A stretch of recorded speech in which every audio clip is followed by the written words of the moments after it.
Hello. Indian polity के अंदर double jeopardy ना एक बहुत ही इंपॉर्टेंट टॉपिक है और यहाँ से यूपीएससी ने बहुत बार आपके पास क्वेश्चंस जो है वो पूछे हैं। आइए एक क्वेश्चन को जो यहाँ पर जो है वो करते हैं। तो एक बार आपके पास एक क्वेश्चन आता है जिसमें आपसे पूछा जाता है कि a partial protection against double jeopardy is provision under CrPC, fundamental right, judicial convention और नन ऑफ द अबव। आप चाहें तो इस वीडियो को एक बार का पॉज करके इस क्वेश्चन का आंसर जो है वो कर सकते हैं।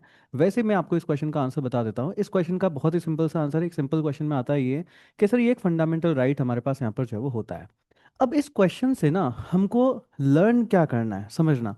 ये एक फंडामेंटल राइट है, ये तो सबको ही पता है। जो भी बेसिक यूपीएससी की तैयारी कर रहा है और इंडियन पॉलिटी सब्जेक्ट पढ़ रहा है वो उसको पता है कि सर ये एक फंडामेंटल राइट जो है हमारे पास यहाँ पे है। बट अगर आप एडवांस लेवल में क्वेश्चंस को समझते हैं, यस, तो क्वेश्चन की लैंग्वेजेस को हमको समझना होता है, वहां से हमको अंडरस्टैंडिंग जो है वो लेनी होती है। अगर आप इस क्वेश्चन को सही से देखें ना, तो इसके अंदर एक कैच है। क्या कैच है? कि यहाँ पर क्या बोला गया है कि डबल जियोपार्डी जो है वो जस्ट एक प्रोटेक्शन नहीं है। वो क्या है सर? सर डबल जियोपार्डी एक पार्शियल प्रोटेक्शन है। कैसी प्रोटेक्शन है? एक पार्शियल प्रोटेक्शन आपके पास यहाँ पर होती है।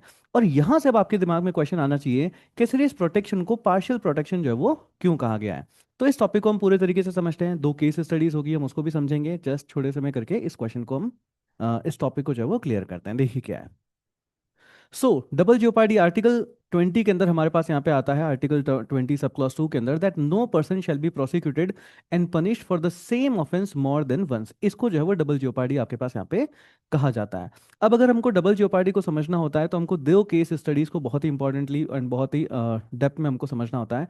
एक आपके पास होता है जिसको बोलते हैं S A Venkataraman versus union of India का केस, और दूसरा आपके पास होता है Maqbool Hasan versus state of Bombay का केस। समझते हैं ये दोनों ही चीजें आपके पास क्या है। ऐसे वेंकटरमन केस के अंदर क्या होता है, ये गवर्नमेंट सर्वेंट होते हैं जिनके अगेंस्ट में एक डिपार्टमेंटल इंक्वायरी बैठती है क्योंकि इन्होंने करप्शन करप्शन को लेकर के इनके अगेंस्ट में कोई चार्जेस जो है वो होते हैं। अब यहाँ पे वापस क्या होता है आपके पास, जब डिपार्टमेंटल प्रोसीडिंग्स खत्म हुई तो इनके अगेंस्ट में क्रिमिनल कोर्ट के अंदर भी जो है वो इनको प्रोसिक्यूट किया गया था। तो यहाँ से क्या क्वेश्चन आया, यहाँ से क्वेश्चन रेस होता है आर्टिकल 20 सब क्लॉज 2 को लेकर के कि सर ये तो जो है मेरा वॉयलेट हो रहा है कि मेरे को मेरे अगेंस्ट में अगर डिपार्टमेंटल इंक्वायरी हो गई है तो क्रिमिनल कोर्ट के अगेंस्ट में जो है हमारे पास क्यों केस जो है वो चलाया जा रहा है। एक मुद्दा तो ये बनता है। दूसरा, मकबूल हुसैन केस को अगर देखें तो मकबूल हुसैन क्या कर रहे थे, आपके पास यहाँ पे इंडिया आते हैं मगर साथ में अपने साथ क्या करते हैं, थोड़ा सा गोल्ड जो है वो लेकर के आ जाते हैं। थोड़ा सा तो नहीं वैसे, ज़्यादा ही था। बट ये गोल्ड को लेकर के आते हैं। जब गोल्ड को लेकर के आते हैं तो कस्टम वाले इनको पकड़ लेते हैं और इनके अगेंस्ट में कस्टम लॉस के अकॉर्डिंगली आपके पास जो है वो इनको पकड़ लिया जाता है। लेटर ऑन इनके अगेंस्ट में भी क्या होती है, क्रिमिनल प्रोसीडिंग्स आपके पास यहाँ पर जो है वो चलती है। अब जब इनके अगेंस्ट में आपके पास यहाँ पे क्रिमिनल प्रोसीडिंग्स चली तो यहाँ पर आपके पास फिर से एक सवाल खड़ा होता है कि criminal prosecution under article 20 sub clause 2 जो है ये हो सकता है, नहीं हो सकता। क्यों? क्योंकि उनको ऑलरेडी कस्टम प्रोसीडिंग्स के अंदर जो है वो आपके पास यहाँ पे इनके अगेंस्ट में इंक्वायरी हो गई थी। तो ये चीज़ आपके पास यहाँ पे चलती है। अब देखो यहाँ पर सुप्रीम कोर्ट ने इन दोनों ही चीज़ों को बहुत अच्छे से समझा और बहुत ही अच्छे से अपने जजमेंट्स जो है वो दिए हैं। इसको जो है वो समझते हैं कि क्या चीज़ है आपके पास यहाँ पे।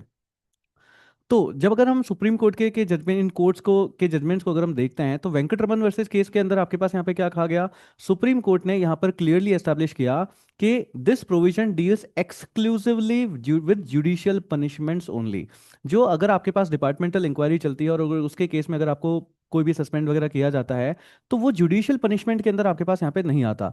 तो यहाँ पर क्या चीज़ कहा गया है, यहाँ पर सिंपल आपसे पास ये चीज़ कही गई कि ये जो double jeopardy DJ double jeopardy वाली जो चीज चलती है ये एक्सक्लूसिवली जुडिशियल पनिशमेंट्स के अंदर ही चलती है। तो हमको यहाँ से क्या चीज, सबसे पहला पॉइंट आपको हमारे नोट्स में क्या लिख लेना है कि सर डबल जियोपार्डी जो है वो एक्सक्लूसिवली जुडिशियल पनिशमेंट के अंदर ही जो है आपके पास यहाँ पे लागू है।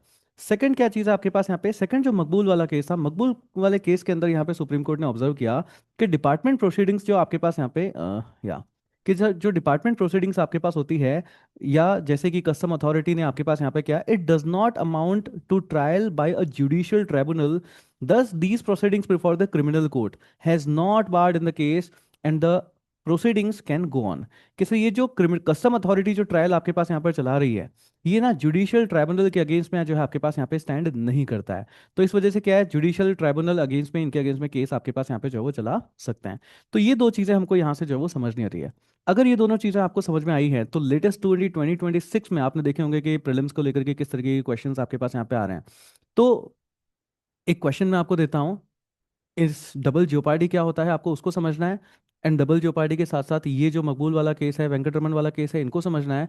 एंड देन आपको इस क्वेश्चन का आंसर कमेंट सेक्शन के अंदर जो है वो देना है। Try this question.